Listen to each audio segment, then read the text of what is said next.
The provincial and Canadian flags were flying at 2:15 p.m. on a cool, dry Monday afternoon in Port Hawkesbury, but not for long.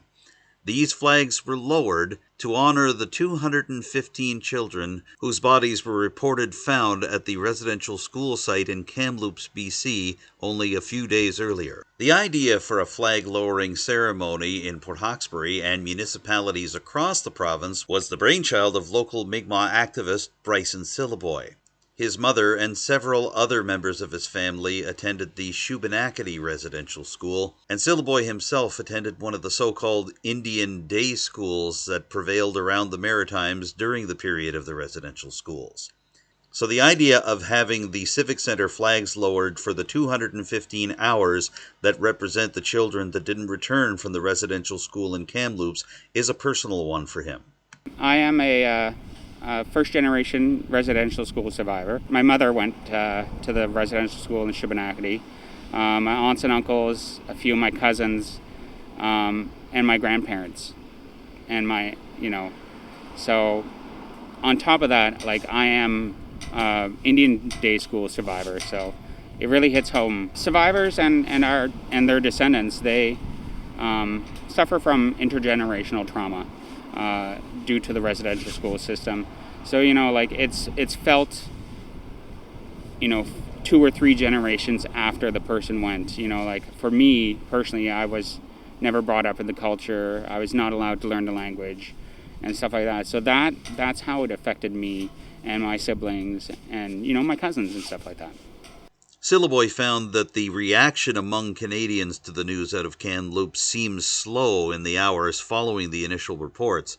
However, once the public had the chance to digest what was going on, Sylliboy sensed that the time was right to launch a campaign to lower flags at municipal buildings, and he found quick acceptance from Port Hawkesbury's mayor. I feel like that this was important to do in Port Hawkesbury because, we have to show our solidarity all across Canada, from coast to coast to coast, and to stand with the 215 children that were murdered in the residential school in Kamloops.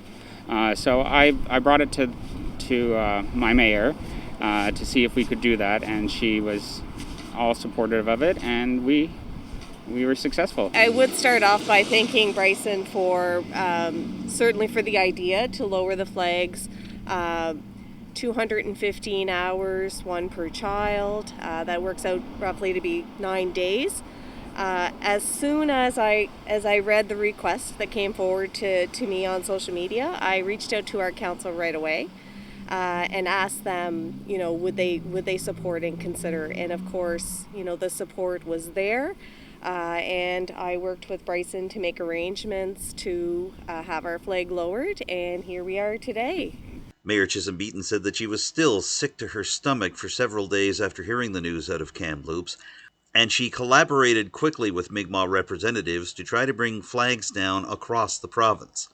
Following a phone call from Wagamah First Nations Chief Annie Bernard-Daisley to try to get contact information for municipal leaders, Mayor Chisholm-Beaton and Chief Bernard-Daisley worked together to contact municipal and Indigenous representatives across the province.